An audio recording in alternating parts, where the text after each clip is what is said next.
We saw in the previous chapter that Count Saint-Germain approached the human-like alien and convinced it to help him.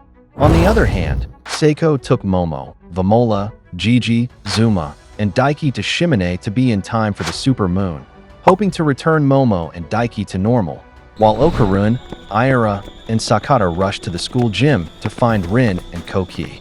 What will our friends discover as they head to their respective destinations? Let's find out. We continue the story in chapter 183, titled So It's You. Okarun, Sakata, and Aira continued rushing toward the school. Aira asked Sakata about Koki's current situation, to which he replied that he didn't know. He said that after she went to the gym, the video transmission from her hair ornament was cut off. Next, she told the two guys to remain outside, which prompted Okarun to tell her that it was dangerous. Sakata then pointed out that, however, didn't he say he couldn't use his powers at the moment? Aira transformed into her acro silky form and told Okarun that she would enter first, so they prepared themselves for whatever might greet them. Upon entering, Aira only saw a quiet place and the door leading to the gym itself, while Okarun and Sakata waited on the edge of their seats for what might happen. Aira carefully observed her surroundings, and before long, something suddenly exploded outside where the two guys were, startling her.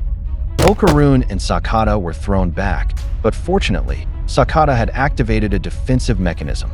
He shouted that there was a surprise attack to inform Aira, adding that if it weren't for his airbags, they would surely have been finished. When they turned to see who had done this, they saw Hase and an alien wearing a flying exosuit. This might be the woman Count Saint-Germain had spoken to and given a new body weapon to eliminate Okarun and his companions. Meanwhile, Aira entered the gym and saw numerous bodies whose heads were floating in the air like balls. When she looked closely, they appeared to be the heads of people whose life force were sipped out of them, which made her question what she was seeing.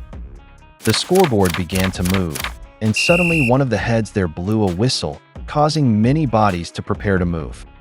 They jumped high and each grabbed a floating head.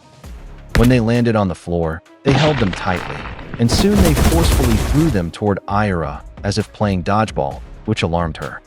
Fortunately, she managed to dodge the first barrage of attacks, but several bodies began to block her path. They tried to grab her, but due to her agility and nimbleness, they couldn't catch her. She commented that if those were the moves they would use, they would never be ready to dance with her. She shouted "Endure" while kicking the approaching bodies one by one, and then followed it with her move called Pirouette Noble Drill, wrapping her leg with her hair to create a drill and piercing through the multitude of enemies. The bodies she hit seemed to be destroyed and torn apart, but to her shock, she saw them regenerating.